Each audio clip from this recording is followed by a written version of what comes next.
Serial Anupama में इस बार अनुपमा की बेइज्जती समर बर्दाश्त नहीं करेगा। जी हाँ दोस्तों, काफी लंबे समय से हम देखते आ रहे हैं कि वनराज हर वक्त अनुपमा को ताने देते नजर आ रहा है और अब तो उसकी सारी लिमिट्स क्रॉस हो जाएंगी जब वो ऑफिस के लिए निकलेगी और मीटिंग के लिए अनुज इनवाइट करता है। तो बापूजी को पहले ही बुला लेता है अनुज और उसको अनुपमा को सरप्राइज देना चाहता है, जिसका इनॉग्रेशन का कार्ड उसके लिए रखा होता है। तो दूसरी तरफ अनुपमा को वनराज बुरी तरह से यहाँ पर गुस्सा होता है और कहता है कि हाँ, अब तो तुम दिल लगाकर ही काम करने वाली हो, आपकी लाडली माँ बहुत ही कुछ करने वाली है, अब देखना अनुज के साथ। तो और यहाँ पर उसके कैरेक्टर पर ही सवाल उठा देता है और मुंबई की सारी बातें माँ को सुनाता है कि कैसे ड्रिंक व्रिंक ये सब कमरे वमरे सब उसके सामने डिस्कशन करते नजर आता है। और हद तो तब हो जाती है जब वो रात गुजारने की बात भी माँ के सामने कर देता है। इसके बाद समर चुप नहीं रहता और अपनी माँ की इतनी बेइज्जती होने के बाद समर का भी हाथ उठने ही वाला होता है और ये देखकर वनराज के होश उड़ जाते हैं।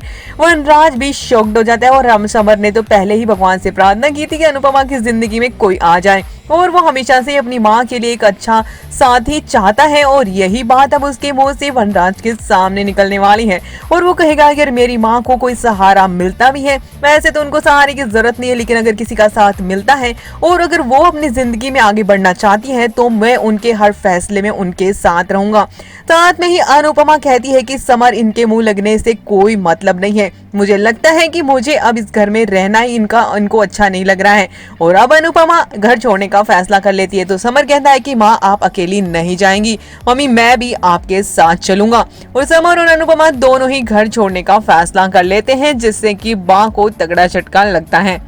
अनुपमा और समर दोनों ही अपना फैसला सुना देते हैं कि वो जल्दी इस घर से निकल जाएंगे। तो दूसरी तरफ यहाँ पर अनुपमा को बापूजी कॉल करके बुलाएंगे और अनुज और बापूजी और काका तीनों ही मिलकर अनुपमा को इनॉग्रेशन का कार्ड, इनविटेशन कार्ड दिखाते हैं, जिसे देखकर अनुपमा काफी खुश तो नहीं होती, लेकिन फिर क्योंकि उसका वनराज से काफी झगड़ा हो जाता है और इस बारे में नहीं पता होता ना तो बापूजी को और ना ही यहाँ पर किसी और को, और इसी बात पर अनुज को गुस्सा आने वाला है और वो जल्द ही फैसला करेगा कि वो अपने दिल की बात अनुपमा से कहे। और काका भी उसे मोटिवेट करेंगे कि अगर अनुपमा का अभी था हाथ नहीं थामा तो तू फिर अपने आप को कभी माफ नहीं कर पाएगा। देखना अब ये होगा कि समर अब अनुपमा की जिंदगी में अनुज को कैसे लाता है और साथ में अनुज कैसे अनुपमा का हाथ थामता है इतनी बदनामी के बाद।